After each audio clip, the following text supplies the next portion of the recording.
ಕೇಂದ್ರ ಸರ್ಕಾರದಿಂದ ಬರಬೇಕಾದ ಪಿಂಚಣಿ 2 ವರ್ಷದಿಂದ ರಾಜ್ಯಕ್ಕೆ ಕೊಟ್ಟಿಲ್ಲ.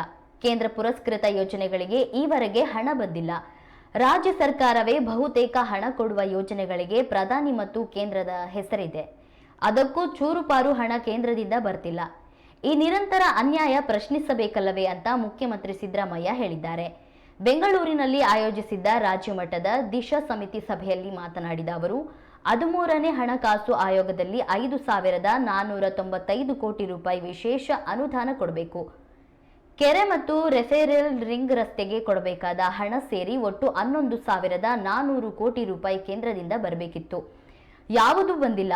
ನಾವು ರಾಜ್ಯದಿಂದ 4,05,000 ಕೋಟಿ ರು ತೆರಿಗೆ ಕೊಟ್ಟರೂ ರಾಜ್ಯಕ್ಕೆ ಸಣ್ಣ ನೆರವು ಕೇಂದ್ರದಿಂದ ಬರ್ತಿಲ್ಲ.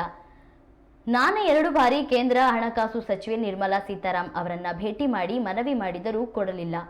ರಾಜ್ಯದ ಸಂಸದರು ಒಟ್ಟಾಗಿ ಈ ಕೊಡಿಸಲು ಪ್ರಯತ್ನಿಸಬೇಕು ಅಂತ ಸಿಎಂ ಹೇಳಿದ್ದಾರೆ. ರಾಜ್ಯ ಸರ್ಕಾರ ನಿರಂತರವಾಗಿ ಒಟ್ಟು 5,665 ಕೋಟಿ ರೂಪಾಯಿ ಪಿಂಚಣಿ ಕೊಡುತ್ತಲೇ ಇದೆ.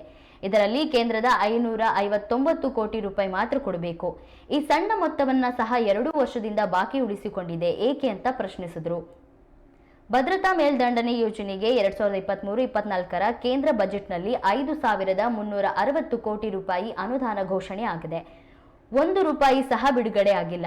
ಸಾಮಾಜಿಕ ಭದ್ರತಾ ಯೋಜನೆ ಅಡಿ ವಿಧವಾ ಪಿಂಚಣಿ, ವೃದ್ಧಾಪ್ಯ ಪಿಂಚಣಿ, ಅಂಗವಿಕಲರ ಪಿಂಚಣಿ ಯೋಜನೆಗಳಿಗೆ ರಾಜ್ಯದ ಅನುದಾನ ಸುಮಾರು 5,666 ಕೋಟಿ ರೂಪಾಯಿ. ಕೇಂದ್ರ ಕೊಡಬೇಕಾಗಿರುವುದು 559 ಕೋಟಿ ಮಾತ್ರ. ಇದುವರೆಗೂ ಬಿಡುಗಡೆ ಆಗಿರುವುದು 113 ಕೋಟಿ ಅಷ್ಟೇ.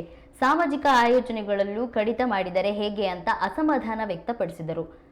ನರೇಗಾ ಯೋಜನೆ ಅಡಿಯಲ್ಲಿ ಕರ್ತವ್ಯ ಲೋಪ ಎಸಗಿದರೆ ಕ್ರಿಮಿನಲ್ ಮೊಕದ್ದಮೆ ದಾಖಲಿಸಲು ಅವರು ಸೂಚನೆ ನೀಡಿದ್ದಾರೆ.